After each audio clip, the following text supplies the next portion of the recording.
हाँ तो विद्यार्थियों, आज के इस वीडियो में हम लोग पढ़ने वाले हैं most important subject of civil engineering. Civil engineering के मोस्ट इंपोर्टेंट सब्जेक्ट है, जिसका मोस्ट इंपोर्टेंट क्वेश्चंस पढ़ेंगे, जो कि अपकमिंग एग्जाम के लिए बहुत ही इंपॉर्टेंट रहेगा। ठीक है, ये 4th सेमेस्टर और सिविल इंजीनियरिंग के लिए क्वेश्चंस है, और ये सॉइल मैकेनिक्स है। सॉइल मैकेनिक्स का जो क्वेश्चंस है थोड़ा नॉमेरिकल और थोड़ा आपको थियोरेटिकली होते हैं, जो आपको पढ़ने होंगे अच्छे से। ठीक है, चलिए वीडियो को स्टार्ट करते हैं। वीडियो को स्टार्ट करने से पहले आपको अगर चैनल पर नए हैं तो चैनल को जरूर सब्सक्राइब कर लीजिए और बेल आइकन जरूर प्रेस कर लीजिए। अगर आपको कोई ऐसा टॉपिक पे वीडियो चाहिए तो आप कमेंट सेक्शन में लिख सकते हैं। चलिए तो स्टार्ट करते हैं।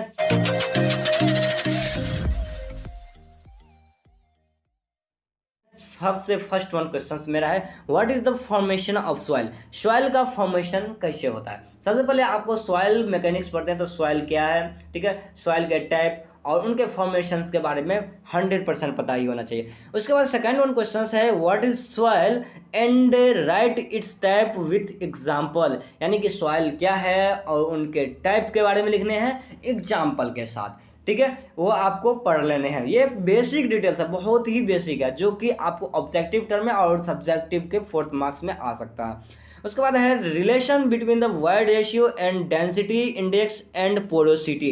यानी पोरोसिटी क्या है, वाइड रेशियो क्या है, डेंसिटी इंडेक्स क्या है, या पोरोसिटी और आपको वाइड रेशियो में रिलेशंस पूछ सकते हैं, ये आपको पढ़ने हैं। ठीक है, उसके बाद है numerical problem on the basis of properties of soil. यानी प्रॉपर्टीज ऑफ सॉइल के बेसिस पे आपको न्यूमेरिकल प्रॉब्लम सॉल्व करने हैं। देखिए मोस्ट इंपोर्टेंट क्वेश्चन है ये। देखिए न्यूमेरिकल प्रॉब्लम में क्या क्या आ सकते हैं, जैसे कि डेंसिटी निकालने के लिए बोल देगा, या फिर पोरोसिटी बोलेगा आपको निकालने के लिए, या फिर आपको डेंसिटी इंडेक्स, या फिर वाइड रेशियो। इन सभी टाइप का क्वेश्चन आपको आ सकते हैं प्रॉपर्टीज ऑफ सॉइल से।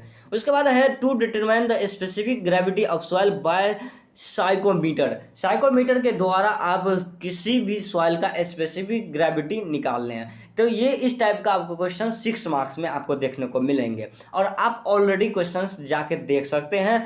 ठीक है, उसके बाद है determine of bulk density of soil. Bulk density of soil, soil का बल्क डेंसिटी किस तरीके से हम फाइंड आउट करेंगे, उनका मेथड भी है। कोई एक मेथड आप लोगों को सीख लेने हैं और उनको पढ़ लेने हैं, उनके प्रोसीड्यूर टाइप और उनमें क्या क्या इक्विपमेंट ज़रूरत पड़ते हैं। उसके बाद आपको डिफाइन करना, शॉर्ट टर्म डिफाइन करने के लिए आपको मिल सकता है। जैसे कि यहाँ पे आपको लिस्ट दे दिए हैं, plastic limit, shrinkage limit, Atterberg index और फ्लो इंडेक्स, टफनेस इंडेक्स और डिस्चार्ज वेलोसिटी। इन सभी पॉइंट को आप कवर कर लेने हैं, जो आप ऑलरेडी पिछले ईयर क्वेश्चंस में आप जाकर देख सकते हैं। ठीक है, उसके बाद नेक्स्ट क्वेश्चन है, what is the effective size of soil. Soil के क्या साइजेस होंगे, कौन सा सॉइल फाइन सॉइल होगा, उसका कौन सा होगा, कोर्स सॉइल होगा, उन सभी को आपको पढ़ लेने हैं। उसके बाद जो नेक्स्ट वन क्वेश्चंस है, आपको explain Darcy law and its limitation.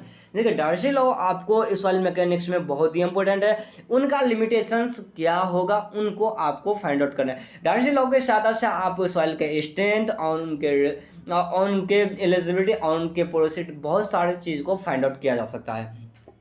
उसके बाद नेक्स्ट वन क्वेश्चन है, what is the flownet and its application. Flownet क्या है और उनके एप्लीकेशंस को लिखने हैं। उसके बाद है factor affecting of permeability of soil. Permeability of soil, soil का परमेबिलिटी पर क्या क्या कौन कौन सी चीज़ से आपको इफेक्ट पड़ सकता है, जैसे आपको पोरोसिटी से, यानी वाइड रेशियो से, या फिर आपको मॉइस्चर कंटेंट से, इन सभी चीज़ों से जो इफेक्ट पड़ते हैं वो उनको आपको लिखने हैं। उसके बाद नेक्स्ट वन क्वेश्चन है, what is the Mohr circle and write its rules to draw.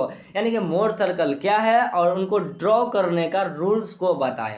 ठीक है, उसके बाद नेक्स्ट वन जो हमारा क्वेश्चन है, to determine the shear strength of soil and और अनकन्फाइंड कंप्रेशन टेस्ट। यानी कि जो अनकन्फाइंड या कन्फाइंड कंप्रेशन टेस्ट की मदद से आपको शेयर स्ट्रेंथ ऑफ सॉइल का कैसे डिटरमाइन करेंगे वो आपको लिखने हैं। ठीक है, उसके बाद difference between the active earth pressure and passive earth pressure. Earth pressure क्या है, उनके एक्टिव अर्थ प्रेशर और पैसिव अर्थ प्रेशर, दोनों के डिफरेंसेस आपको पता नहीं होंगे। उसके बाद नेक्स्ट क्वेश्चन है, bearing capacity of soil and its property, यानी कि कैपेसिटी ऑफ सॉइल यानी कि आपको स्टैंड ऑफ सॉइल में से bearing of capacity of soil, ये आपको एक मोस्ट इंपोर्टेंट क्वेश्चन है, ये आपको पढ़ लेना है। उसके बाद है नेक्स्ट वन क्वेश्चन आपको assumption in Terzaghi's analysis of bearing capacity of soil. जो टार्जी है ना, तो उसका आपको एजम्पशन लिखना है, जो बेयरिंग कैपेसिटी को फाइंड आउट करने के लिए क्या क्या आपको एजम्पशंस होने चाहिए, ठीक है। उसके बाद नेक्स्ट वन क्वेश्चन है factor affecting of bearing capacity of soil, यानी कि capacity of soil, bearing capacity of soil पर क्या क्या फैक्टर है, कौन कौन फैक्टर पे डिपेंड करता है, ये आपको बताने हैं। उसके बाद नेक्स्ट वन क्वेश्चन है difference between the compaction and stabilisation of soil. इन दोनों का डिफरेंस तो पूछते हैं, यानी आपको ये आपको 100% पढ़ ही लेने हैं, आप आने की 100% गारंटी, ठीक है। तो कंपैक्शन या पूछ देंगे कंपैक्शन का डेफिनेशन, या दोनों का डिफरेंसेस पूछ लेंगे। उसके बाद नेक्स्ट वन जो हमारा क्वेश्चन है फिर टर्म्स वाला है, ठीक है। Optimum moisture content soil stabilization के लिए क्या क्या जरूरी है, क्यों जरूरी है, वो आपको पढ़ने हैं। उसके बाद व्हाट इज लिक्विफेक्शंस के बारे में पढ़ने हैं। उसके बाद what is soil exploration, soil को एक्सप्लोर करना, सॉइल के एक्सप्लोर कौन कौन सी चीज़ पर डिपेंड करे, उनके फैक्टर क्या क्या हो सकते हैं, इन सभी बातों को आपको पढ़ने हैं। उसके बाद नेक्स्ट वन क्वेश्चन है to determine the coefficient of permeability के कोफिशिएंट को डिटरमाइन कैसे करें, इन सभी बातों को पढ़ने हैं। उनके बाद न्यूमेरिकल क्वेश्चंस आपको प्रिपेयर कर लेने हैं, जो कि प्रॉपर्टी ऑफ सॉइल और बेयरिंग कैपेसिटी ऑफ सॉइल, इन दोनों से न्यूमेरिकल प्रॉब्लम आते ही है, ठीक है।